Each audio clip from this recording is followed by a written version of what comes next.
Welcome to This Week in Habsland. I am Jordan and he is Brian, and we are here to discuss our Montreal Canadiens. You can find us on social media at Habsland Pod. So, Brian, before we get into the tough stuff, which I think there's going to be quite a lot to discuss this week, I just wanted to pause at the very top of the episode because we have to sprinkle in some Habsland positivity, even just if it's just briefly. So I want to pause for a moment just to appreciate the fact that Yuri Slafkovsky is back, and he, this week, specifically on Saturday, set a career high in points, and we already know he's eclipsed his career high in goals, and he's got 20 games left to go. So I just wanted to put that out there as a nice, hey, there are still nice things in the world. The sun does come up tomorrow. Yes. And Slav is that sun right now. He is that sun. He is Olympic Slav. If ever in this episode we mention Slavkovsky's name and forget to say Olympic Slav, just pretend we did, because that's who he is. That's what he's turning into for the Montreal Canadiens. It's pretty outstanding. And by being with Suzuki and Caulfield again, we're really seeing that top line just be incredible once again. And they're not without their blemishes, obviously, but the little blemishes are I think, just completely overshadowed by the skill and talent and forcefulness with which that line plays. And we can maybe address what that does to the second line a little bit at one point, but you said to keep it positive, at least for the interim. So Suzuki with 6 points on the week, 2 goals, 4 assists. Slafkovsky had the exact same thing, 2 goals, 4 assists in these 3 games. Caulfield had 2 goals, 2 assists. Pretty outstanding stuff. And then if you want to extend that to the rest of the core, Hudson, a goal, 4 assists for 5 points. That's pretty amazing. And then Matheson had 3 assists in the San Jose game in vain, but that was pretty special. And then Jake Evans, who is not seen as a part of the core, 1 goal, 3 assists this week. So there were a lot of bright spots. The team scored a lot of goals, Jordan. Yeah, let's go right into it and to the first headline of the week. And that is, you've kind of started it off. My headline is 14-3. This team scored 14 goals over 3 games and clawed its way to 3 points, and quite frankly was very lucky to get those 3 points. 5 goals on, I think it was Tuesday night now, against San Jose, 5 goals against Anaheim on Friday night, 4 goals against LA on Saturday night. Hey, if you're on the road and you're scoring 4 to 5 goals every game, I would think this team is just running away with 6 points. Holy smokes, they swept California. Great job, everybody, keeping pace with everybody in the Atlantic. That's not what happened, Brian. Here's a bit of a summary. There's a bit of a Venn diagram going on. So, Anaheim game, which is the middle game, that's the middle of the Venn diagram. Terrible defensively, terrible goaltending. On the other side, one side of the Venn diagram, you have the San Jose game, where I thought they were fine defensively, truthfully. Right. Brutal goaltending. And on the other side of the Venn diagram, the Kings game, one of their worst defensive performances, phenomenal goaltending. Yeah, Dobesh was sick. That game was stolen. Honestly, when you said 100%. They were lucky to get 3 points, they should have had 1, and none of them should have come in that Kings game. They should have gotten obliterated. That should have been the game where they got outscored, or not, maybe not outscored, because none of these games were not close. Like Sharks 7-5 or the Habs, and the 7th goal was an empty netter. They're all close games, quote unquote. But the LA game was one where there should have been 7 goals in the back of your net, and Dobesh was really, really good. He stole that game, and then the top line was sick. Yeah, since the Olympic break, the Canadiens have either been tied or ahead with 5 minutes left in every single game. Wow. And their record is, if I'm remembering correctly, 2-1-2 somehow. Brutal. In that stretch. And in every one of those games except San Jose, they've led.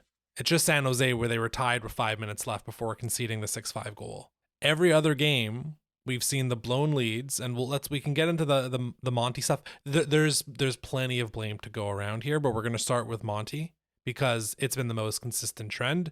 We'll get into Dobesh. Dobesh is doing his usual 3 good games, 1 great game, 1 game where we think he should be in ECHL. But we'll park him for now. Sam Montembeault, the point shots. I put this out on Blue Sky after it must have been the tying goal, where I think we are going to remember the season where Sam Montembeault let in 1 billion point shot goals for decades. We're always going to call back. This will be that random thing that we remember about, the Canadiens haven't had such poor goaltending since this year. That was the year that Sam Montembeault forgot how to stop point shots. And I recognize he wasn't great at it last year. He was quite good 2 years ago. Part of me thinks, does he need, do we need to book an optometrist for Monty? You're supposed to go back every like 3 years just to, get your prescription renewed and see if your eyesight has changed. Are you? I don't think I've ever been. Well, for those of us that have glasses and need to stay on top of things and make sure our eyesight doesn't get worse, this is what you're supposed to be doing. Interesting. And even if not, it doesn't mean you're always going to be perfect, Brian. Oh, that's true. So how do we explain this? How do we explain that he has fallen off a cliff with what is the easiest shot in the NHL? League average, I believe, is around 965 on these points. Or sorry, it's 967 because I wrote it down. It's 967 is the save percentage on this. He is at 917. I'm going to give some numbers here just to provide the context, because I do find it gets weird. Like, it's 50 points below. What does that really mean? For instance, Jake Allen, who was one of the best in the NHL this year at point shot saves. He's around 975, 980, which again is like whatever. You're 96.5%, 97%. But let's use Jake Allen. Great comparison. Allen is essentially letting in 1 out of every 50 shots from the point. Monty is letting in 1 out of every 11. What does that mean? Like, another way to look at it. Jake Allen is essentially conceding a point shot every 9 to 10 games, whereas Monty is doing it every 2 to 3 games. So when we talk about like he's a 917, like what does that actually mean? It means he's giving up a point shot goal every 2 to 3 games, right, when league average is probably every 8 games, and the elite guys are probably closer to every 10 games. And what that does downstream, I'm sure it's a backbreaker every time, especially that it's a consistent pattern. Of course it is. That it just kind of deflates the team over and over again, and that you have these point shot goals that go in. There was a couple on Friday night against Anaheim. More than a couple, I'd say. Like, some of them were deflected, but that's part of it. Yeah. Brutal. So that let's start with Monty, because I know we've had this conversation a bunch already. Like, he was not good on Friday night. I just went through a lot of the stuff. The point shots being the weirdest. The weird thing is that he made some really good saves when they were down 4-2 on rush chances. And he's a totally respectably good goaltender when shots are not being taken from 70 feet away. Yeah. He's great. But now teams are realizing, we don't actually have to work that hard. Look, if he sucked ass at the really difficult to produce tic-tac-toe plays that start in the corner, go back to the point, and then go cross seam twice, I'd be like, yeah, fair enough. That's a hard thing to do. And teams can't do that all the time. You could defend against that. If it's a point shot, if it's the easiest shot to produce in all of hockey, when you're cycling, what's the easiest thing to do? Back to the point. That's your fail-safe, your safety net. And then that guy takes a weak wrister and it beats you? Look, you can all hear in my voice. I'm not thrilled with this. And part of it, I'm not thrilled with myself for having given him that long a leash for so long, because it's been clear since week 3, Jordan, that this wasn't going to work. Yeah. And we try to be positive as we always do. And it's just the well is dry, and we need to find a solution now, because this team is not going to be able to contend even forget playoffs. If 1 out of every 3 games we will lose, and then Dobesh wins half of his starts, that's not enough to get into the playoffs now. Yeah. Of note, Jacob Fowler's back from injury. Looked pretty good I think it was on Saturday for Laval. Yeah, thank goodness. So that option is certainly on the table. We know they've done this. We talked about this a bit last week, so we don't have to rehash that part of the discussion, but it's not out of the realm of possibility that there's I think at least 2 more back-to-backs in March. Again, part of it comes down to Dobesh, who was terrible. He on Tuesday against San Jose redeemed himself on Saturday. Why do we have to have these random fluctuations with Dobesh? Maybe because he's just a rookie goalie, and that's just how it goes. But also you'd like a bit more consistency. And I went back to look at his quality start percentage, basically how consistent is he as a goalie. He's essentially the same as he was last year. Okay. So he's hovering around 60%, which means 2 out of 5 are not good games. And I think 1 out of those 2 is usually a really, really poor game. But that's good enough, right? Like, the 60% mark is kind of, it's not what you strive for, certainly, as a goaltender in the NHL, but it's good enough. It's passable. Yeah. I don't think it all falls on the goaltending, because broadly, and I want to extend it out to the rest of the team, because we shouldn't just be focusing on the goalies, because Monty was terrible on Friday. Dobish was terrible on Tuesday. There was a lot else that wasn't going right for the team. And so for me, this has been a thing all season about the bottom 6, and it became more apparent the back-to-back with Anaheim and LA. bottom six is just too easy to play against at this point. And I'm trying not to sound like a hardcore hockey man with like toughness and physicality and grit and all that. Right. But I think essentially like your third and fourth line, like what you want them to do is they either have to be diabolical defensively, like really strong and pests, or just hammer you on the forecheck. Or ideally both, right? Yeah, that they that's can the do both best. of those things. And I don't think the third and fourth line as they're currently concocted, and we can treat it as like the Slav Suzuki Caulfield is back to one, but New Hook on line two, we can definitely get into that line because it's not been good. No. What's line 3 and 4 right now, I don't think has been working. Like the numbers this week for the Danault line were perfectly average. I that doesn't really match the eye test. To me, they look quite poor. And they get hemmed in. There's a lot of shifts where like they lose a face-off in the defensive zone and it's over for 45 to 50 seconds. And the Evans line, part of me feels bad for Jake Evans because it's very much been like, who are the other wingers we can throw with you? He's very much been the afterthought in terms of like, let's find the right guys for Jake Evans. That's not been the thought. It's been like, who is still left that we have not put on a line yet, and who versus who might be scratched. That's who goes with Jake Evans. But that line too, it's not working. And are you seeing the same? Like for me, this has been the whole year, and I think clearly Hugo have seen the same thing. That's why Texier came in. That's why Danault was traded for, and we can definitely think about like, was that Danault trade even worth it? But I mean, like, let me start there. Let me start there because at the time I said it wasn't worth it. I didn't like it. And I still feel that way. I think we have too much of the same thing, and that thing is not what's required for this team in the bottom six. It is grit. It is physicality, at the risk of sounding like that guy that you were mentioning. That's what's required, at least for one of those lines. And the other option, not for the bottom six in general, but like for the third line, is if you have a lot of skill and a lot of talent, and you just run three lines that can run you into the ground and cycle and get chances and just keep you hemmed in. We don't have that either. The only guy that's even remotely close to that is Kirby Dach, close to being able to do that. And inconsistent, absolutely. And part of that is him being out of the lineup for so long and needing to find his footing again, and then also being moved from, hey, you get to play with the best guys on the team, to you get to play with Jake Evans and Zach Bolduc, which I think I mentioned last week was like, well, this is temporary. This is not going to last because it's just, I think I said I can't think of three guys who are more unalike in terms of a line, and it's clear as day that that's happening. And then the Anderson, Gallagher, Danault thing, I had hope for because there were these glimpses of like, these are three vets who know where to be at all times. Positionally, they're maybe the smartest of all the forwards other than probably Nick Suzuki.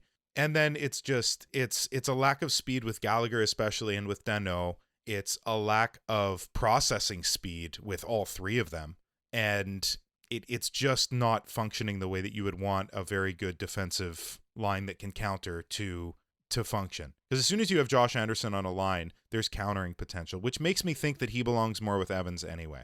Because Evans' processing speed is slightly faster.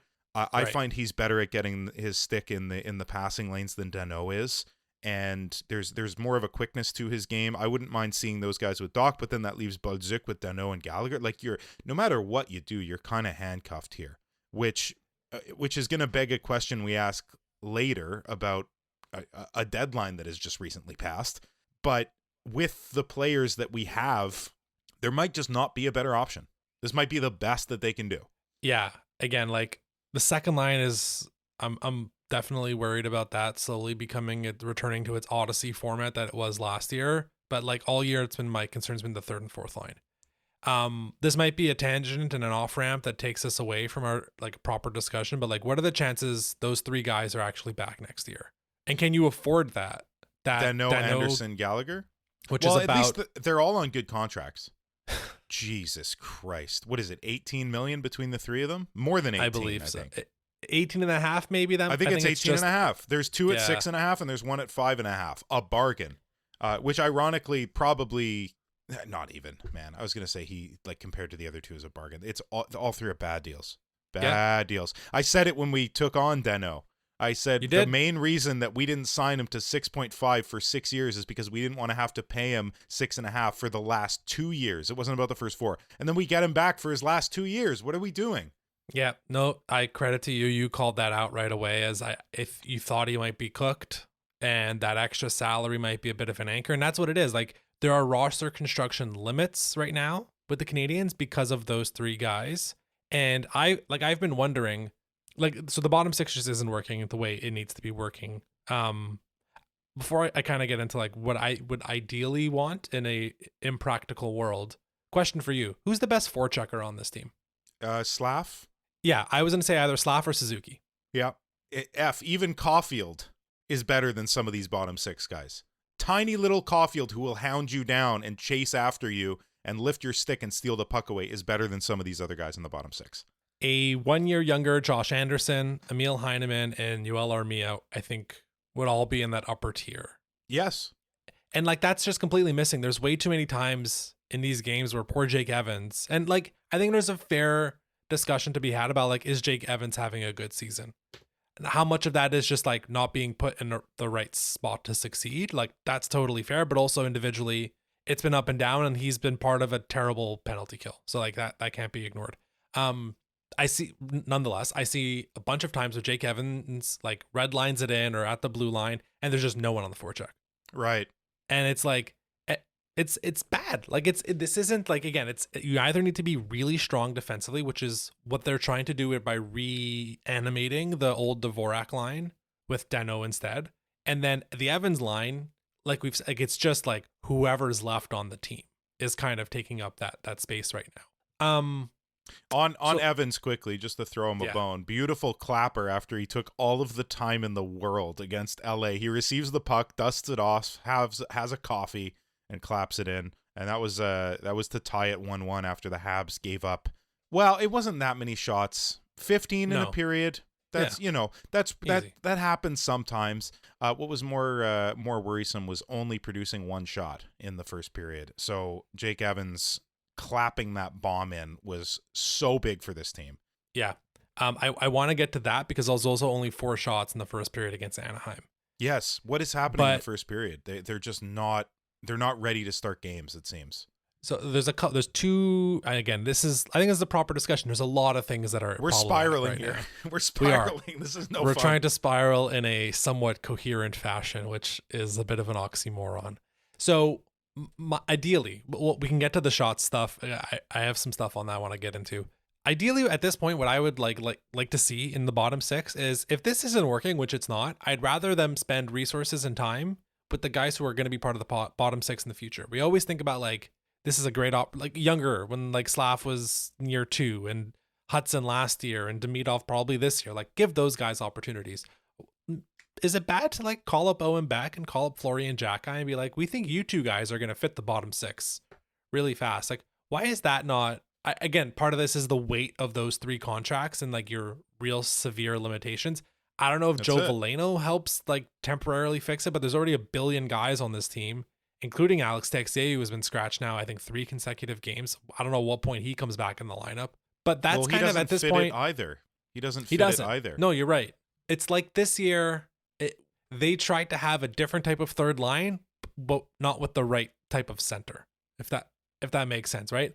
They tried to have a bit more offensively inclined third line that's a bit faster, and like basically like not necessarily emulate fully Dvorak, right, but try to get a bit more, whether it's Bolduc or Texier, or I guess earlier in the year you would have had Kirby Dach was down there. Like that was kind of where we started with. Gallagher at one point was on the third line. It was more like it's a second line light. Like it's a more like post lockout type of third line. And now, but the problem is your centers are Evans and Danault, and those guys are not compatible with that type of playmaking on a third line. And in turn, you get what we got here. So again, like credit to Hughes for trying stuff, like brings in Danault, which I like. The contract's gonna hurt. It does hurt, but at the same time, we have to remember that Doc was out for months.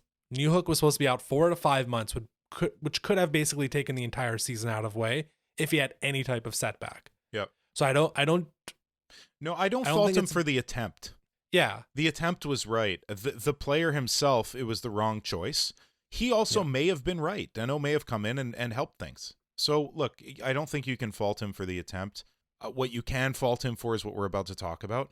But just before we get there, I think I'd like to sum this whole sort of discussion about the bottom 6 especially up by saying it's like you're at a restaurant and it's one of those restaurants where it's like family style. Everybody sits down, you're there with a bunch of people, and everybody orders a dish, and then you all kind of share. And like the first line is what everybody wants. What you want to take up all of the ice time in the analogy, and everybody's going to want it. But there's a limited amount of it. You can't have Suzuki play 27 minutes the same way that a 20-ounce steak or whatever it is only goes so far and can only feed so many people. And then you're left with a soggy salad, and you're left with mashed potatoes that taste granular, and they don't have enough butter or whatever, and like dry fries, and like it's just too many not great side dishes. We have about 15 side dishes that are not good enough, undercooked, whatever it is. Like, okay, I'm sick of this analogy, but you get the point. It's like, you're trying to fill. Do we want to talk about the second line? Because I want to say you're trying to fill 9 spots with one guy who definitely belongs there, and that's Ivan Demidov. And even then, I think you could hear, I would be willing to hear the argument that he's not fully ready in every capacity, which fair enough, he's a rookie. Let's put that aside. There's 8 more spots to fill there in the bottom 9 that you're trying to fill with 13 or 14 guys who none are really perfect for it. So some consolidation needed to happen here. We talked about it last week about how maybe you move out 3 guys who are imperfect for a particular position in the bottom 6, and you bring in 1 guy who is perfect for it. So, I thought he had a fine week, and there's bursts and moments where you're like, oh, wow, this guy's starting to figure it out. I still don't think Alex Newhook long-term on this team is a fit. There's just, especially maybe my mind would change if there was no Brendan Gallagher and there's one less small body. But I think that's part of it. And this second line, which is performing at the clip that it was last year, essentially, these last 2 games. And the reuniting of Newhook with Kapanen and Demidov just hasn't been working. With Demidov, like, I think it's, again, his season's going to end. He's going to have 62 points, and we're all going to be like, okay, cool. Nicely done, 19, 20-year-old. With Oliver Kapanen as his rookie center all season long, essentially, because there is no other alternative at this point. So the second line becoming an issue again at the worst possible time is suboptimal. I don't know what you can do to it other than like ride it out. I don't know if like, it's not like their metrics were that great the first 15, 20 games before Newhook got hurt. They were starting to turn a bit of a corner, but they were largely getting outchanced but killing people on the counters. Yeah. And they had enough skill and Kapanen was in the right position to put the puck in, and Demidov would juke a guy and get the puck to him. You said there's not really a solution. It's Slavkovsky coming back down, but now that we see what you can't, it's so good. They're perfect for each other, man. Before, what did I say? 3 months before the draft, when we first mentioned Slavkovsky's name, like before the 2022 draft, before we drafted him, before there was even smoke about him, we said he would be the perfect line mate for Suzuki and Caulfield. Holy crap! It turns out to be true. Yep, still true. It's still true, and it's going to be true their entire careers. Yeah. Anyway, it's frustrating at this point. So a couple other quick things, because again, there's been a lot of issues this week, but I do want to get into like your headline and the part 2, which is all kind of in and around the trade deadline stuff, but about the team in itself. Lots of complaints. We mentioned it about this team just not shooting the puck. This has been a thing all year. This has been a thing for the last couple years. Let me throw some data in here that essentially says they are taking the exact same amount of shot attempts this year as they were last year. Okay. I can run all the numbers, but the answer is they're shooting the puck the exact same frequency this year that they have last year. It's not great. They're like bottom 10 in the NHL, but it's just, this has been consistent. This is not a new issue. This has been an ongoing issue. And I am starting to wonder, and this kind of touches on the whole, like the lack of forechecking, but also the lack of like, and we saw it yesterday or Saturday night with the Kings, where it's on their power play, and the power play is a great encapsulation of this as well, that a lot of teams are not afraid to shoot the puck. I mean, Anaheim too, Lord, with Cutter Gauthier, just shooting the puck every 7 seconds. Yeah. They are not afraid to whip the puck and shoot it because they know if the puck goes into the corner, if it goes into the boards, they are likely to win the battle. The Canadiens are not built like that. Fascinating. Look at that power play. Caulfield, Suzuki, Hudson, Demidov, Slav. There's some guys that are like, Slav is very much above average. I would also say that about Nick Suzuki. Yeah. The other 3 guys, TBD or below average. Yeah. Fair. So what this team does, and it happens at 5-on-5 as well, rather than shoot the puck, win a board battle, continue to cycle, I find as a kind of just like in lieu of that, they are looking for the best possible angle. That their skill, their strategy is, we're not going to shoot the puck 6 times in 2 minutes because there's no way we're going to win that many board battles. What we're going to do, we're going to lean on our strength, which we think is our vision, our passing, and certainly some of the shooting between Slav just having an absolute rocket now, and Suzuki, it's that time of the year where he just goes like 30 goal mode. That I think this team chooses to play more like we are going to make that extra pass because it is smarter for us, and I'm not justifying it, but I'm trying to like rationalize it. It is smarter for us to try to make that extra pass to get that guy just a little bit more open rather than shoot it when you want me to, because we're likely not going to win the board battle if that puck doesn't go in. You can say that's a flaw in the design of the roster, and that's totally fair. But I'm just saying, based on what I watch, that's kind of how I'm interpreting it. The reason they're not shooting it that much is because they choose that, like, well, hey, we'd rather just try one more pass to make that next shot attempt 7% more likely to go in rather than shoot it, rebound, whatever, and it's on our, it doesn't go our way. Having said that, does that make sense to you? Like, I think that's exactly right. That's very good insight.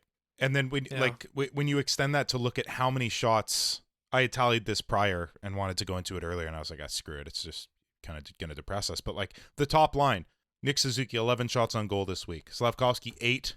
Caulfield, 9. And then among the defensemen, Lane Hudson had the most with 5. So those are all power play guys. So that's bringing that up too. But you're saying that they're holding onto the puck, and these guys are culprits of that because they're the ones with all the skill, and they're still out shooting everybody else on the team majorly. Yeah. So it's not only the skill guys who are looking for the perfect opportunity.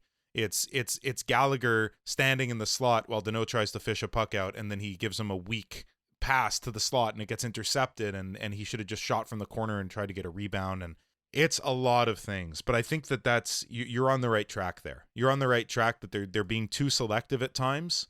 And sometimes you have to just pray that the other goalie is going to Montembeau it. And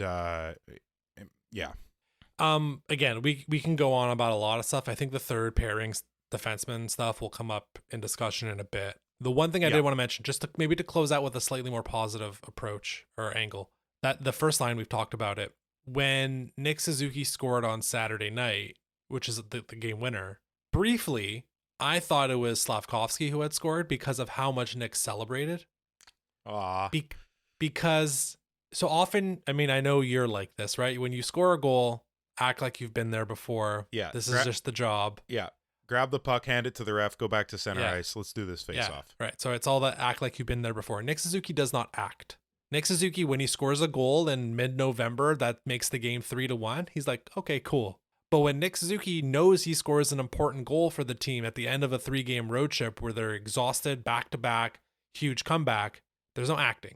So, like, it's a bit of a bellwether when Suzuki celebrates that much when, like, you know what I mean? Like, Nick does not fake I do find some guys when they score a goal, they're like, all right, man, it's all right, man, a little fist bump, it's okay. It's nothing like that. I think it's all very genuine with Nick. Sometimes when he scores a goal, it's relief. Sometimes when he scores a goal, he's just like, yeah, literally. My shifts just got on the ice, Marty. I'm gonna go back out there for the face-off afterwards. And then there's goals like he has on Saturday night when even he's like, no, this one matters. Nick is starting to score again. The post-Olympic Nick, I know you call it Olympic Slav. It's like these guys coming back together need to happen because they need their superpower, right? Like last year, the superpower was Suzuki, Hudson, and then yes, the bottom 6 being incredibly consistent. Yep. I don't know if they can rely on that last part again. Lane Hudson had, I thought, a pretty darn good game against the Kings. And that first line coming back with Suzuki leading the way and Caulfield scoring a bunch of goals and Slavkovsky just murdering the puck. It's a good sign. At least there's that, right? Like there's a lot of not so great stuff to focus on, and rightly so. That's why I think we spent about a half an hour on a lot of that stuff. But that first line is it's like back. It is. And you just turned things positive. I'm going to go negative again. I apologize. But like, no? How is this team in a playoff position right now? I feel like we've been blind to it all year. Like we've just been sort of accepting the fact that the sometimes great goaltending of Dobesh mostly, and the almost all the time incredible play of the top end forwards and Hudson and Dobson and whoever else has been dragging this imperfect bottom 6 third pairing and, other guys. And it's only really dawning on me now, like, how are they in the position they're in? How has this not come to a head sooner? With all the injuries, like, Yeah. I think broadly, like the high end talent, the top third of the roster has been really, really good this year. And I'll throw Kapanen in there. I know he's struggled more recently, but Kapanen has been part of the success. And whether he's a benefactor or not, he has been part of it. The power play has been pretty darn good. It's still top 10 in the league. And whether people believe it or not, they are better at 5-on-5 defensively this year. They just are. Now, it's gone from like 27th to 21st. I don't think they're even league average yet. But yes, at 5-on-5, they have gotten a little bit better. Part of that is just having the puck more. yeah. Penalty kill is way worse. Bottom six is less dependent. But Marty's never been afraid to like put more shifts on Nick and put more shifts on Hudson and Matheson and Dobson, primarily those three guys. And now Gooley's getting in there, getting more ice time. But there's holes. And like we've said with Dobesh, he will look good 3 nights out of 5. He will look all world 1 night out of 5. And he will be a CHL goaltender 1 night out of 5. And they're just kind of riding the wave at this point. How soon does Fowler's call up happen? I think if there's one more bad Monty performance, you have to do it at this point. Like, again, part of it is because past is prologue. They have literally done this. Monty was, I think, pretty much at fault for the Islanders loss. I know the team fell asleep a little bit, but point shot. And then he's the reason they lose the Kings game, or the Ducks game, sorry. The Ducks game, yeah. You can't keep leaking points like this. And we're going to get into the Atlantic, right? That's kind of the next topic in a bit. Like, the Atlantic is a bloodbath, and you cannot keep leaking 1 and 2 points like this. The Habs are such like loser point merchants at this point. But a lot of that is because they can't hold a lead down the stretch. But part of me feels bad because like it's all point shot. Like those 2 goals that like tie the game or give up the game are point shot goals. And maybe this talk, like, not that we have to dive into like, are the Habs good enough in front of the net? Maybe don't give up shots from 70, like goals from 70 feet, like you said. And that kind of solves all the issues. Yeah. Anyways, rough week. And I think rightly so. Not that these things can't be corrected, but I think there was an extra bit, and this will go into our second headline. There was an extra bit of scrutiny this week, particularly negative scrutiny, because of the trade deadline passing on Friday. So with that, Brian, I can pass it over to you for the second headline. Yep. Well, when people talk about the show Seinfeld from the 90s, beloved show, we do our Festivus, bit every year around Christmas time. And it's a really well-loved show. Who knew? And it's a show about nothing, right? Who knew that show was actually about the Montreal Canadiens trade deadline in 2026? So Ken Hughes just doesn't like the trade deadline. That's what I'm starting to learn. Hates it. So take away 22, right? 22, it's the fire sale. It's Lehkonen. I know that's not all at the trade deadline, but Lehkonen, Toffoli, Sherratt, Kulak, like everyone's out the door. Since then, what are his biggest trades like within the like week of the trade deadline? It's Evgeny Dodonov or Denis Gurianov. That's huge. That one's huge. Don't undersell that. Jeez. And Jake Allen for a 3rd round pick. I think those are the 2 biggest trades he has made in like the week leading up to the trade deadline. Barron and Carrier is super early. I'm not counting that as part of like a deadline thing. No, that's too early. But then you contrast it with what this man does in the summer, and it's like bangers only, where it's right. Acquiring Kirby Dach, it's acquiring Alex Newhook, it's acquiring Noah Dobson, it's sneakily trading up in the draft to make sure you're positioned correctly for Michael Hage, it's trading for Zach Bolduc. He does the opposite in the summer, and maybe there's something psychologically to him where he doesn't want to rock the boat too much, and it's maybe easier to trade guys on your team during the offseason. But sure. It just historically, we've now had 4 years of this. He doesn't do a lot of work, and maybe that's just because of how the Canadiens are positioned, and they're in this weird middle ground. But maybe part of it is like Hughes doesn't like this artificial deadline, or he doesn't find like that this is the best time to build the team. It's gonna have to change because teams that win cups make moves at the deadline. That's just how it goes. Yeah. Right. But Marchand has been traded in the past. Look at the moves Colorado is making this year. The Central, everybody loaded up. Anybody who's got a shot loaded up. And the bloodbath division became more of a bloodbath because of that. But you're right. Teams that have any hope of contention usually will add 5 to 10% quality at the deadline. Just that extra little push, the bump. So, okay, so the Habs stood pat. What did you think of it? I kind of just went into mine of like, this is a bit expected based on like historical precedents for Ken Hughes, but also we're starting to turn the corner on kind of on some moves being needed to be made. In some ways, it was a relief. The biggest way was when I saw Kadri's name off the board in terms of the viable the guys that they're legitimately looking at. And I kept saying, I hope to hell it's not Kadri.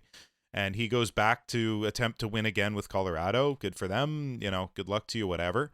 But I was so relieved when I saw that we weren't going after Kadri. But now the more I sit on it, the more I'm like, well, you should have done something else. The more I at the very beginning when it concluded and it was clear that nothing was happening, and then he spoke about how there was something in the works till the very last minute and then it just didn't pan out, and how it's actually sellers that determine the timeline of these things. Like when you're a buyer, you don't really determine, that was one of the quotes that he had, that you're not really determining the when of it all when you're a buyer, because the seller has to be ready to get rid of the asset. So there's some of that, but by the same token, I was not pining for a giant move. There was no giant move to be had. That much is clear. When you look at the names that came and went to other teams, and then I got a little trivia for you after, which is kind of interesting, to almost all of the other teams. Screw it. I'll do it now. What's the only other team that didn't make a move? I guess in the league, 30 teams made a move. There's one team that didn't. You are not going to like this comparable.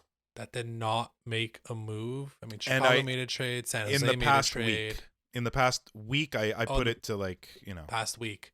Ottawa did something small. Florida did something small. Toronto did something small. Boston do something. They have done something. Yeah, they did. Did the Hurricanes do anything? Boston got Lucas Reichel, which is kind of interesting. Did the Canes, the adult in the room that you talked about, traded for Nicolas Delorier. So they got a little bit scarier. Adults. Yeah. They knew what they needed. They knew exactly what they needed, and they got it. It's the New Jersey Devils, and that's why you're not going to like this comparison, because that's a team that's middling, and it's a team that should be better than they are. The Canadiens and the Devils are not in the same stage of their rebuild at all. The Devils should be there. The Habs are still working on it, but still, I don't love that those are the two teams. Okay. So if I can grab this, because I think this is an important discussion. When we talked about who they can trade for, we kind of identified prototypes, top six talent, top six winger.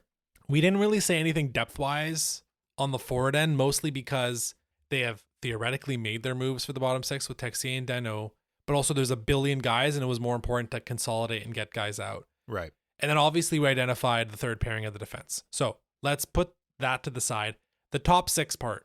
The only guy that fits that bill is Kadri, right? Is there anyone else that was traded?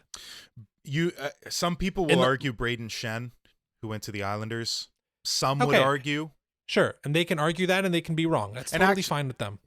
I mean, fit-wise, you were saying how nobody forechecks. What does Braden Shen do as a center? He's a decent forechecker. He's not amazing, but I don't know. But I'm grasping at straws here. You're right. There really wasn't a move to be had for the top six. Yeah, the price for Kadri, it sounded like the Canadiens were talking about it. They're the reporting was wild on Friday, and part of me appreciated it. I do want to talk a bit about how the media handled the last week, because egg on their face a lot. But the Canadiens, at one point there was a report of the Canadiens talking to Washington, which I want to come back to, but Calgary was always brought up, and obviously there is the Kadri stuff there. Maybe Zach Whitecloud might have been the preferred choice, but Kadri was the only guy I think of note. If you want to throw in Shen, go for it. But broadly speaking, that wasn't around. And I think usually at the trade deadline, you're not going to get that many cracks at that. Panarin was never really available to anyone beyond the Kings, right? Seattle made their attempt at him, and he basically told them to get out of here. So and look at this trade deadline too, about what types of players will be moved. We'll get the Buffalo in a minute, but it was a lot of depth. It was a lot of, again, what we've actually talked about. It's weird that the Canadiens clearly need something in the bottom six, but there's a necessity to move out 3 players just to make space for one of those players. And that's not even counting Owen Beck, who's ready, not even counting Florian Xhekaj, who might deserve another call up. That's the problem with the bottom six stuff. Yes. Yeah. You have to move out guys that other teams will not have interest in, because they are not prototypical bottom six effective forechecking defensive guys, unless you want to do a mea culpa and trade Danault right back, but or Jake Evans, which I think Evans is better than Danault. So if you're going to move either of them, you do Danault. So you can't move the guys out to bring in a Scott Lawton who you know, I talked about all year. I liked Scott Laughton. He was Scott Laughton for a 3rd round pick, but again, it's like cool. You can do that, but you also now have to move out. You already brought in Deno. Yeah, you're not gonna. I don't think you want to move out Jake Evans, at least not right now. No. Okay, like this is the problem with the bottom 6. Like we spent 20 minutes at the beginning of the episode being like, hey, the bottom 6, guess what? It's still not fixed. But like to have fixed it, and this was definitely the trade deadline to try to fix that, but they already have too many dudes there. And there's a bit of a logjam, and the fact that those 3 older guys all have 1 more year on the deal at not a forgiving amount. No. And like, I don't know if in the future, like in the summer, we talked about it, right? Like, I don't, we can put a pin in that, but like, if those 3 guys are going to be back and whether there's buyouts or even trades with retention that need to happen to get them out of the way. I will say if even 2 of those 3 are back, it's an imperfect solution. Yeah, I agree. Of guys that were moved. So you never liked Kadri. I eventually came over to that side that I was like, I don't think it can work. Now, was a 1.4 million retention, not terrible to have that be a $5.6 million. Now they still paid a 1st and a 2nd and some more stuff. Like, was not cheap. No. But Kadri aside, anyone else that was moved that you kind of like raised your eyebrows and be like, oh damn, I wish we had maybe gotten in on that. There's one guy for me. I've got probably 3 or 4 in mind, and then like one big. I've mentioned 2 of them already that are kind of peripherally interesting. Scott Laughton, just because I like his game and he would kind of fit in beautifully in the bottom 6.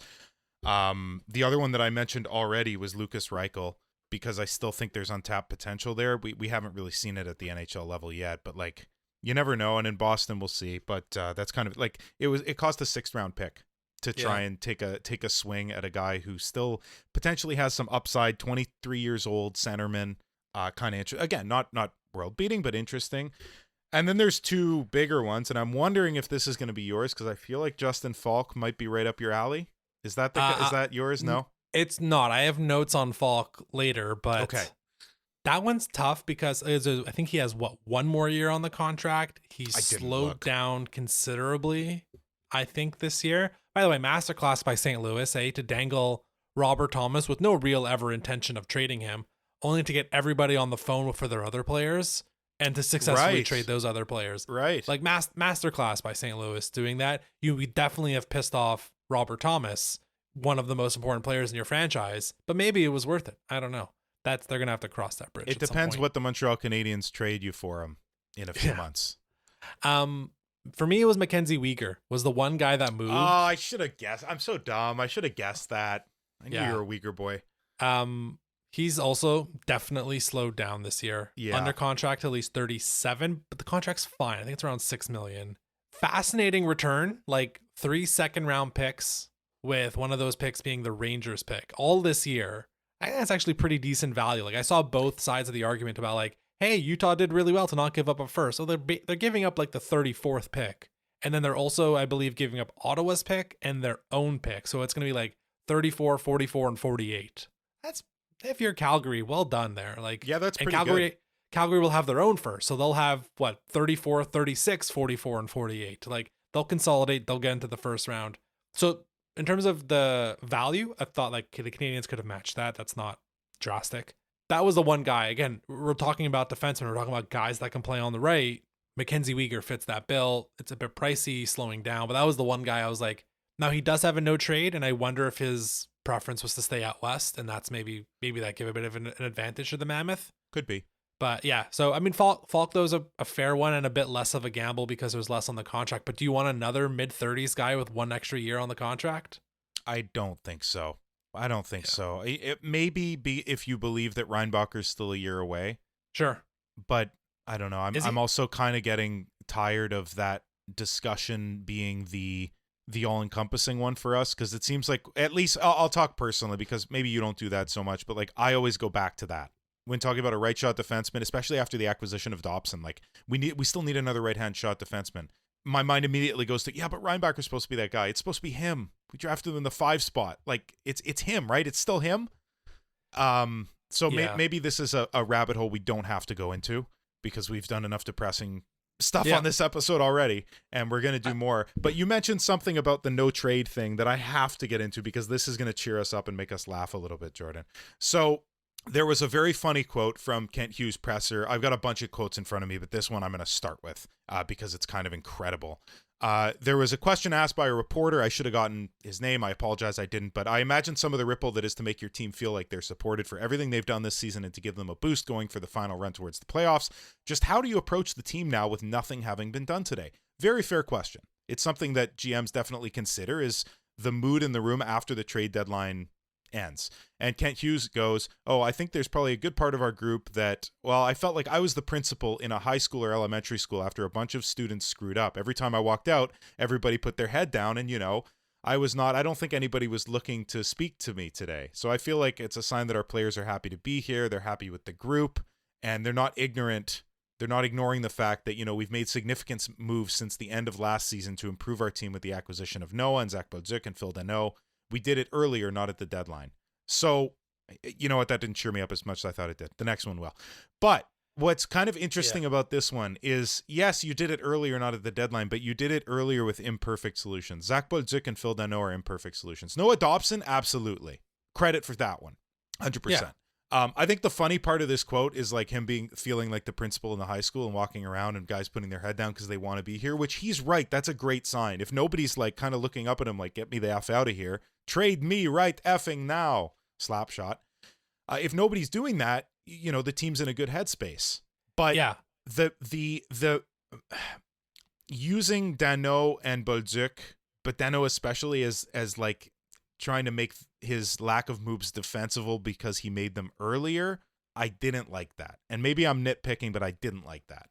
No, I mean, that's fair. I think it just continues to speak to like Hughes is certainly more of an off-season team builder, and the roster construction right now just doesn't allow him. He has to defend all his decisions, right? Until he can't. Of course. So, we have a couple more things to get through. We haven't talked about this yet. I'm sure you have the quote about the mysterious file, the dossier. Yes. That everyone's talking about. Let's talk about this because I thought the reporting on this was really interesting, but can you first go through what did Ken Hughes say about the hardworking deal that never fully went through? So this was, I think, maybe even the very first thing that he said. He said, and I'm translating from French, "From the beginning, our main objective has been to build a team capable of winning long term. We spent a lot of time working on one particular dossier, which went all the way to the last minute and then didn't succeed. But that does not stop us from revisiting in the summer." Okay, so let me do my basketball thing, Brian, and then we can go back. There is a GM called Danny Ainge, who was a Boston Celtics GM and is now the GM in Utah, I believe, who became very almost infamous for like talking to reporters after the trade deadline and be like, man, we were so close on a few things, a few guys only knew. And he did this repeatedly for years. And they would leak to things like, Danny Ainge was working on something big. He was really working on something big. Just couldn't get it over the finish line. So that was the first thing I thought of. And I was like, all right, everybody calm down. And in his case, what ended up occurring, just out of curiosity? Like, was he blowing smoke or was he close to all these deals? We'll never know. Oh, really? Wow. Historically, he is a GM who was able to make transactions, but not necessarily at the trade deadline. Okay. A bit of a comparator here. Right.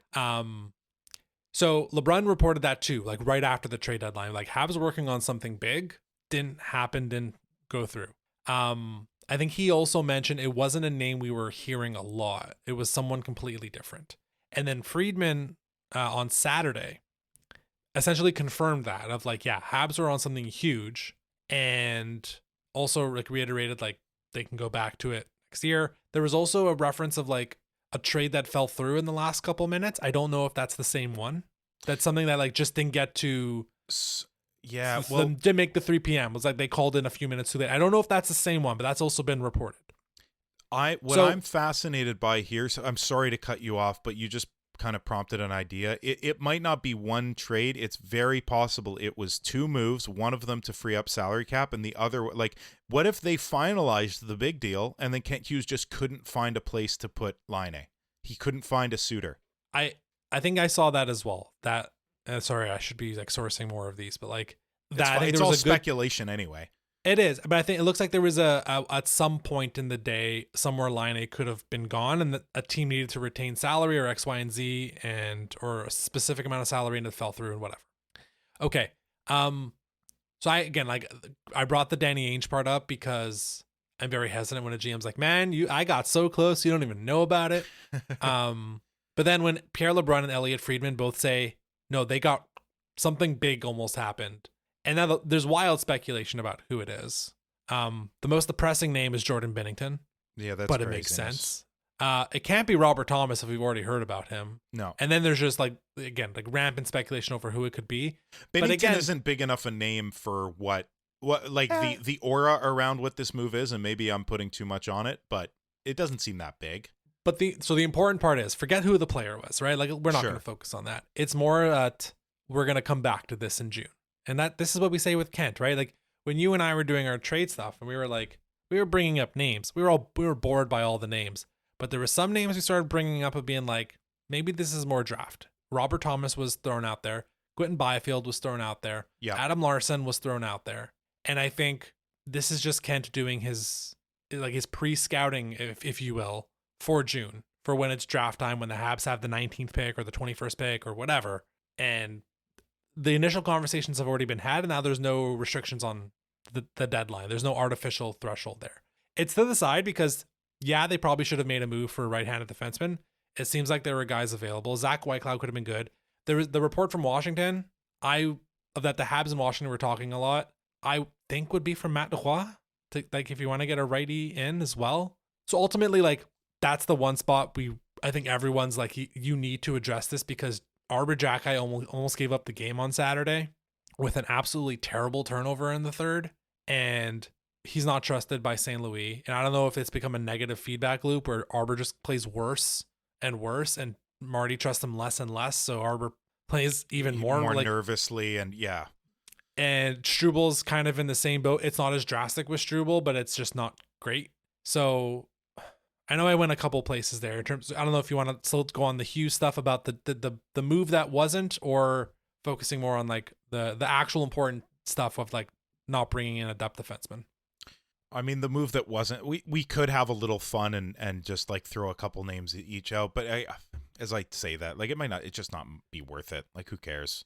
Why speculate? We're gonna find out in a few months if he's if he's telling the truth, which I imagine he is, and B, if the move is to come to fruition later. He has to do something in the summer because all these contracts, how many of these guys are not under contract? Kirby Dach's not under contract.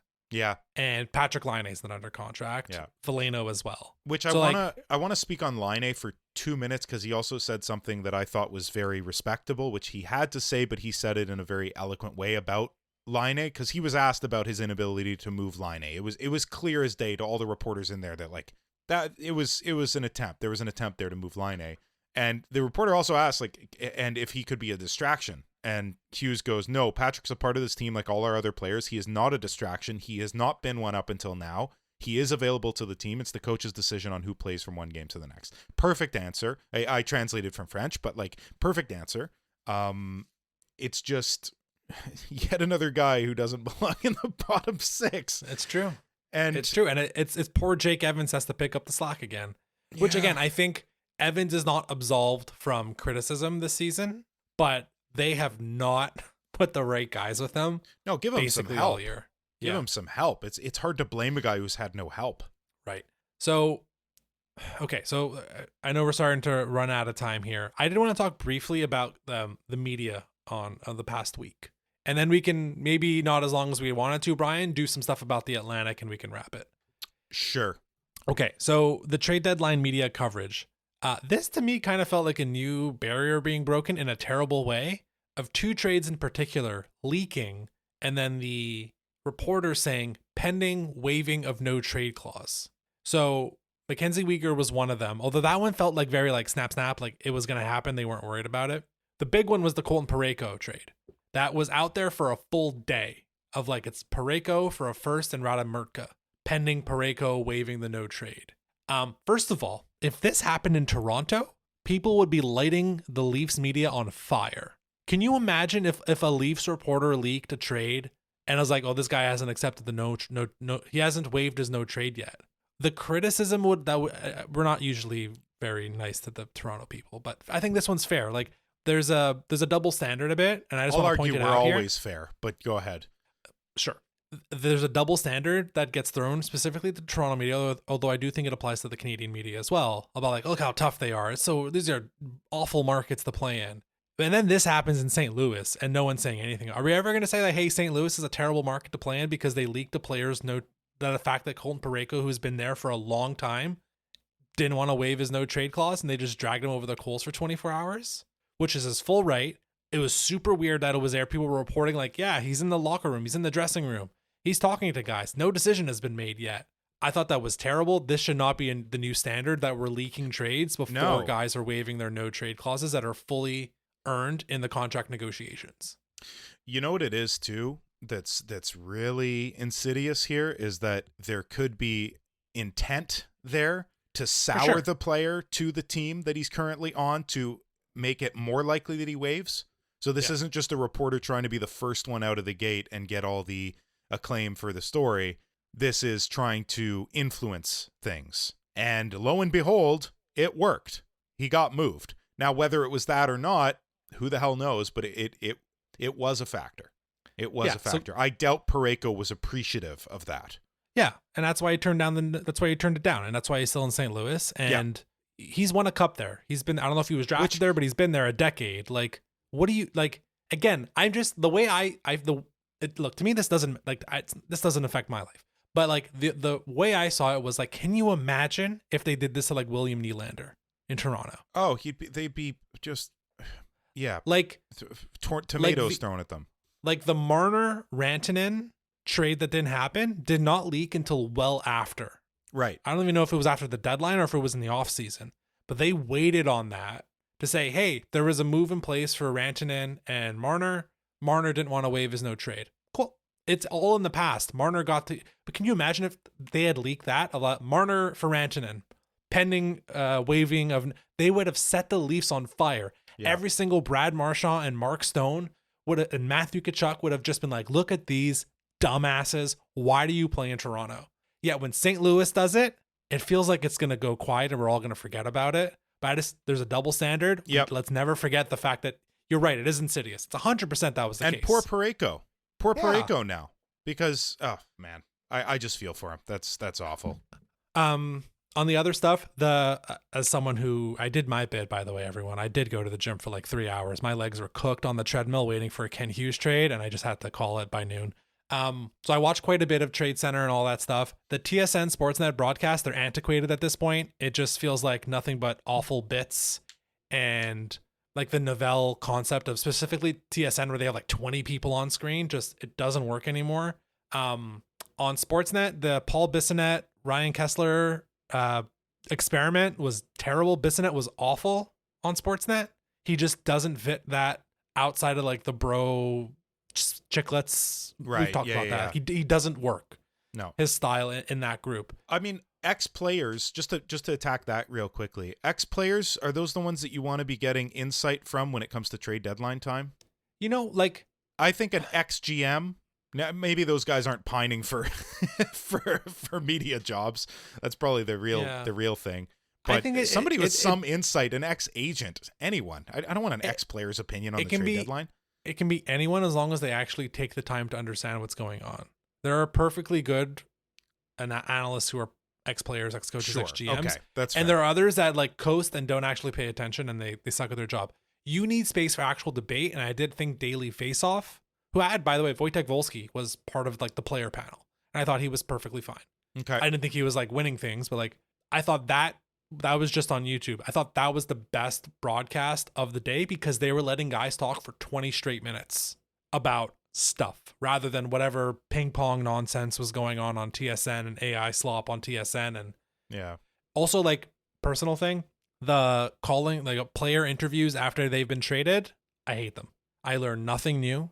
It's a waste of my time. I don't find it informative. Also, they always do TSN then Sportsnet or Sportsnet then TSN. So that was just like the media stuff going on. The big thing was the no trade clause leaking. That was awful, but also like the traditional broadcasts need to be shaped up a bit because, I mean, I know I feel bad they're on there for 8-9 hours, but that just means you can actually have discussions and not just whatever they thought they were having. Yeah. Yeah, that stuff was bad. Can I jump to something a little different? Sure. Real quick. One more quote from Kent Hughes, because we've been talking a lot about the no trade clause stuff, and there was a tiny bit of shade that Kent Hughes threw at our favorite guy in the world, and I want to get into that. He did it subtly, but not so subtly. So there's a question, Kent, with the conversations you had today, whether it was with agents or other potential players, what type of feedback were you getting about the desire to play here in Montreal and what you're building here? What was that response like? Again, very valid question.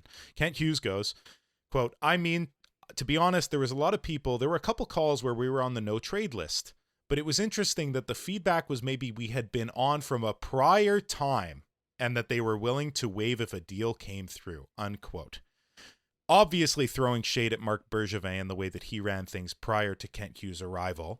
So I don't have a lot on this. I just think it's hilarious that he was willing and able and so subtle, just to give a little dig to Bergevin. And you screwed me a little bit. I came into a bit of a problem situation here, especially with the way that the league views our team. And look how much I've improved it. Yeah, I mean, hockey's weird where you're always going to have some players that just don't want to be in markets that actually care about the sport that they play. And you'll have some players who I think more justifiably so are like, hey, my family's all on the West Coast. I don't want to play on the East Coast. Right. That to me is like totally understandable. Of course. Taking those out of play, like I think the Canadiens are going to be a destination for the next 3 to 5 years for anyone. Noah Dobson, in part, like there was Columbus, right? They were also sniffing around when that trade was happening. And there was a preference on Noah Dobson's end to play in Montreal over Columbus. Now, that's not a high bar to beat, but you still have to beat it. And I think that was despite the fact that Columbus was offering a bit more money as well. They were. So it's happening. We all see it happening. I think there will be, I'm fairly confident in saying, a trade at some point in the next 18 to 24 months where a player does waive a no trade clause. And maybe players just need to sharpen up a bit. And this is also the thing about the Canadiens making the playoffs and winning a playoff round. It's not only the fact that like, hey, it looks like everyone there is having a good time. Or Marty looks like a good coach. Right. Or Kent Hughes does not disrupt the room and trade guys willy-nilly. Right.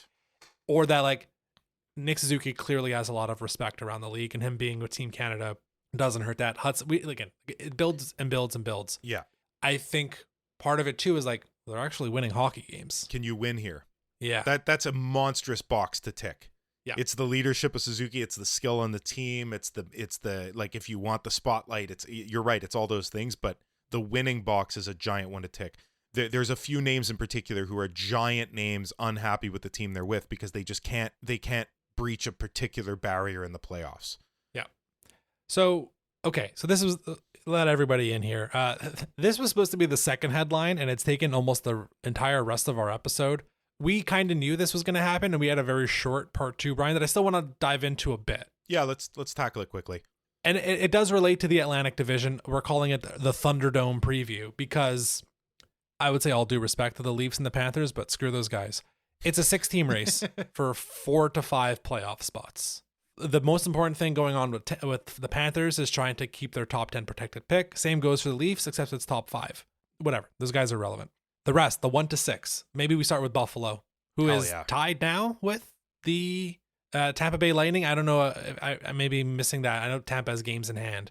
Give me 3 seconds here. They are tied in terms of points. Tampa has 2 games in hand. So points percentage wise, it's 667 versus 645. Basically neck and neck. A game goes one way or the other, and they're the same, you know? After Seattle, Buffalo kind of felt like the center point of the trade deadline. And all I got to say is there was big Marc Bergevin energy going on. Like, you could tell he was like in Jarmo Kekalainen's ear being like, come on, man, let's get one more depth guy. They gave up a second, a third, a fourth, a sixth, a seventh, and a couple of their own depth guys in the AHL as well. And they landed, as we've discussed earlier, I don't know if we said it explicitly, but Luke Shen, Logan Stanley, we talked about Braden Shen. Luke Shen, Logan Stanley, Tanner Pearson, and Sam Carrick. The Parayko, the big move, falls through. Right. What's going on with Buffalo? They've been on a heater for 3 months now. They have been one of, if not the best team in the NHL for those last couple months. They are in the process of trying to overtake Tampa. They are maybe pulling away from the rest of the pack. What's going on in Buffalo? They've won their last 5 games. Meanwhile, Tampa's lost 4. Detroit just lost. The Habs, whatever. We've talked about the Habs. I don't have to get into it. They're doing something real at this point, and it's a little scary because the exact thing that Buffalo needed was depth, and they got it because their skill at the top and their top-end defensemen are sick. You could talk about goaltending if you want, but like it hasn't stopped them from actually 6 games in a row. I apologize. 6 games in a row for the Buffalo Sabres now that they've won. So look, what did they need? They needed depth. What did they need? They needed a little bit of grit, and they got both. So good for them. This is becoming a scary team. Are they the third adult now? You mentioned Carolina. You mentioned Tampa. Look, it's not historically. You will not see a team that has no playoff success as a unit ever go too deep right away. It usually takes a couple runs to like make it to a conference final or Stanley Cup final. That is right. We saw the Avalanche of old make a conference final. We saw the Edmonton Oilers made a conference final before really, putting chips in. And even then, you're still going out in the first round. Crosby back in the day lost in 5 to Ottawa in the first round before making their Stanley Cup final appearance. So, I mean, it's interesting because like the East is definitely better than the West, but the East feels way more wide open than the West does because you have those 3 dogs in the Central. Yeah. You have something that's going to come out of the Pacific. If Edmonton can get their act together, they can cakewalk to the conference final. Putting that aside, the East in the meanwhile, like no one's going to be afraid of Carolina. And despite they are certainly the adults in the room, Tampa is Tampa, but it's going to be wide open. If there's a chance that Buffalo can overtake Tampa, and all of a sudden you're looking at Buffalo playing a wild card team, then potentially having home ice in a second round against Tampa, like. To be fair, the home ice against Tampa is huge in the second round, but to be fair, the wild card versus the third Atlantic spot, there's probably going to be 2 points of separation between them. So like, half a dozen of this, 6 of the other. Look, they have. We literally had Marc Bergevin here for a decade. We know the moves, right? Yep. Sometimes they're more successful than others. They didn't give up a first, but they gave up basically an entire draft. They gave up a second, third, fourth, sixth, and seventh. Yeah. And they were ready to give up that first. Now, I don't know if they make the Shen Stanley thing if the Parayko part falls. They almost definitely don't. But right. But the point is they were willing to make a big splash, and then they settled for a slightly lesser splash, and it's still going to improve them significantly. Yeah, we'll see. Like they're in it for this year. They're clearly trying to go far, but there is certainly risk in like Logan Stanley not re-signing and Lu Shen being too old, and none of this works out in the long term. But for now, for this year, no one's going to put them lower than third in the East right now. Just to extend the Bergevin discussion a little bit, as much as we love talking about him, one thing he'd never had when he made moves like this for the Canadiens was Thompson at center. Sure. You know what I mean? Like you can't trade for centers. You can't trade for centers. No, that's definitely true. No, but what I mean is like depth moves are totally within the realm of what you should be doing when you already have the top end talent. When you don't have the top end talent, that's what you go for. You don't go for, I don't know, Christian Dvorak. Like you don't go for weak. Poor Dvorak, man. I keep throwing him under the bus. But like you don't go for weak bottom end players to fill things out unless you have the skill at the top to back it up. And that's why Buffalo scares me now. Yep, absolutely. Marc Bergevin had the 3rd pick in the draft twice, drafted centers, and they were Galchenyuk and Kotkaniemi. Okay, so on the rest of the teams, but we agree on Buffalo. We agree on Buffalo. 3 to 6. Montreal, Detroit, Boston, Maybe Ottawa. they're a teenager now. They're not an adult yet, but they're on the way. Sure. Yes, they're getting their learner's permit, right? That's where we're at with them. Yeah. The next 3, the 3 to 6 zone. One of these teams is definitely not making the playoffs, and then depending on how Columbus and Pittsburgh are going, like Pittsburgh, Malkin suspended now for 5 games. Crosby just started skating again, so I don't know. Maybe they won't hold on. Maybe they will. Columbus is just a rocket ship since they fired their coach and brought in Rick Bowness. Neither team did that much either, by the way. Like Connor Garland is a pickup for the Blue Jackets. I like that one. That's a good one. I like it too, but it's not monumental. And then Soderblom, which is even less monumental for the Penguins. Yeah. They're just like, we recognize the Metro is weak and someone has to finish second. Right. That's what that is, really. Right. Unless the Islanders are probably the favorites at this point to do that. Okay. Montreal, Boston, Detroit, Ottawa. 4 teams, only 3, max, minimum 2, but only 3 will make the playoffs. Or I should say, sorry, technically only one of them have to make the playoffs. Presumption is at least 2, if not 3, will make it. Yeah. We've talked about the Habs. We can park them, or at least we can relatively compare them. Who among this group here is the team you're looking at being like, oh man, I think this is the team that the Canadiens might have to fight for third or for one of the wild card spots? the way that Tampa is cratering right now, and the way that they moved a second round pick in 2028 for a 40-year-old Corey Perry has me in stitches. Yeah, sure. 2028. Oh, you mean the year where Tampa's going to be even like 2 years older and that much further from their prime? Yeah, that's when you want to be moving seconds for a 40-year-old guy. Can you waive Corey Perry after the conference final? I mean, yeah, they should hope so. They should hope so. That's a streak that I don't know if you want. Do they believe they're going to be the ones to break it finally? I would say poor Perry, but he's been the bane of everyone's existence, every goalie in the league. So whatever. I don't feel bad. He's won a cup and he's won a Hart. Like I have no, for sure. No, you can't feel bad for Corey Perry, the way he plays, especially. That one's whatever. They did not improve that much. They must feel as though they're poised and ready to do some damage, and that all they needed was that. So, okay, that's interesting. We're leaving Florida and Toronto aside. That's a very meh move, moving Jeff Petrie anyway for the Florida Panthers, like bringing him in and then having him go out. Ottawa was buying, I guess, Warren Fogle. They're buyers. I guess that constitutes buyers. They made one like depth move for AHL, ECHL type stuff, but yeah, second and a third for Fogle and a fourth. That's a buyer's move, I'd say. Like it's not monumental. Nobody made a big splash, I find. No, I don't. Boston, Ottawa didn't really make a move. Justin Falco in Detroit is a move of substance. Sure. Beyond that, like here's the thing. Ottawa is the sleeping giant because they have been one of the 5 best teams at 5-on-5 this year. They still have a really, really good power play. And their goaltending is as much for everyone who's not being paying attention. Think about our goaltending and then make it even worse. And that's been the Sens goaltending this year. They might be turning around. Big game on Wednesday coming up with the Habs, and I think in Ottawa. And they're not dead yet. I think Boston, there's a chance that Boston might fade in these next 20 games or maybe in these next 10 games, and maybe they slowly bow out. But like, I think at this point, if you're kind of like processing how these teams are performing, like I think it's neck and neck Detroit, Montreal, Ottawa, and yeah, maybe Boston falls back a little bit. I think so. Ottawa, and I don't know if the extra points that Montreal and Detroit have right now could become the difference for Ottawa not being able to overtake them. I would even argue that's probable. But yeah, Ottawa, at least in the East, they're 5th in terms of goal differential. Yeah. Like they're plus. It's been minus. like that all season. Like the goaltending in Ottawa, again, worse than what the Habs have been dealing with, but their underlying numbers have been fantastic. Yeah. So this is the Atlantic. It's unfortunate. This is the year. Like, can you imagine if Toronto and Florida were actually good this year? What like how much this would shift? And who would have believed those were the 2 teams?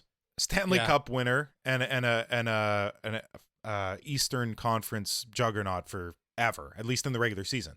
Yeah. I will say credit to the Leafs. They picked up a first, a second, a third, a fourth, and a fifth, I think. But again, basically a whole draft or a bunch of mid.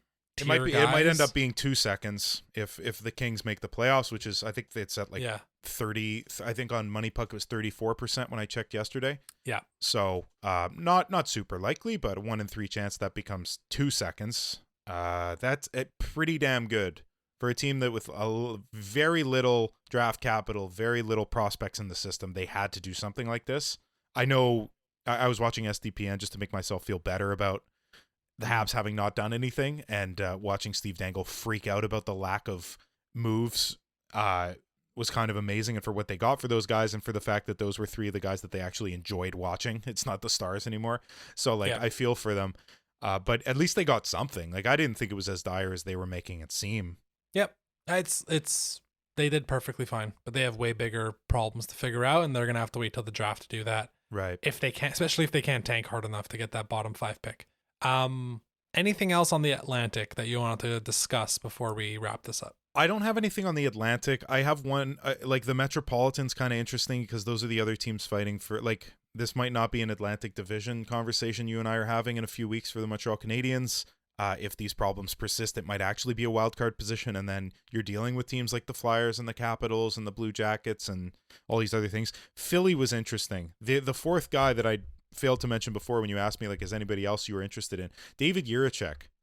And only because I had him above Simon Nemec the year that they were drafted, same as Slavkovsky. Like, I was huge on Jiricek.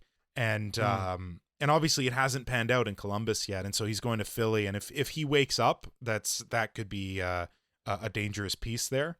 They actually did a lot of moves, Philly. That's the biggest one. Like Kachuk is whatever. Moving out Delorier is interesting. The Islanders getting Braden Shen is pretty good. They moved out Drouin, a first and a third, and a goalie prospect for that. Like that's a lot to move out, but he's going to help them. I don't know. It's such an odd year. There's too many teams in the running, so nobody wanted to go nuts and buy everything or sell everything. At least in the East, the prices were high for depth players. Like Nick Roy going for a first round pick, I thought was pretty wild. I know there's like I haven't mentioned it. That There's is a wild, million. yeah. There's conditions on so many of these picks that it's not even worth like thinking about too much. And none of them are Habs trades, so we don't have to talk about them. Jiricek has been traded twice now, and that just has a lot of red flags for a 21-year-old. for sure. Nemec being brought up a couple times. I saw some people on some Habs fans not being like, no, don't call on Nemec because like, oh, we already have enough offensive defensemen. It's like, well, sure, me too, but I like talented players on my team. So, Oh, do you? Sure. I do too. It was a weird thing. Like, no, we already have right-handed offensive defensemen, man. We don't really. Like, I thought you were gonna say, oh, we already have the best Slovakian player at a particular position. We don't need another one. Yeah, like I don't need more gold, sir. I have just enough. Thank you. Yeah, right. Get out of here. That's the one that I'm sure. That's a weird one that it's being brought up. Like, is that the guy? I don't know. I don't think that's big enough for all these guys to be throwing that out there, and I don't think like I don't know. I mean, there was. Yeah. Let me put it to you this way. Who are the only two teams that didn't make a move? Yeah. Would you do Habs Goalie for Devils. Nemec? Oh, that's a fascinating trade. I probably would. Yeah. I probably think would. So too. I think I agree with that. That balances it out forever. It balances it out left, right. It does not balance it out offense, defense, though. That's the problem. Fair. Because you're moving out the defense, the only defensive guy you have left. It ain't Dobson. Matheson, fakes it, but Gooley's a pure defensive guy. Just saying. Fleet of foot. Yeah, very interesting question. Okay. I think we'll wrap it up there. Listen. Yeah, we've talked long enough on a trade deadline that didn't actually have anything. Yeah. I think, but the important context is that like the week that the Canadiens had, timing with the trade deadline was kind of an imperfect storm for the Habs.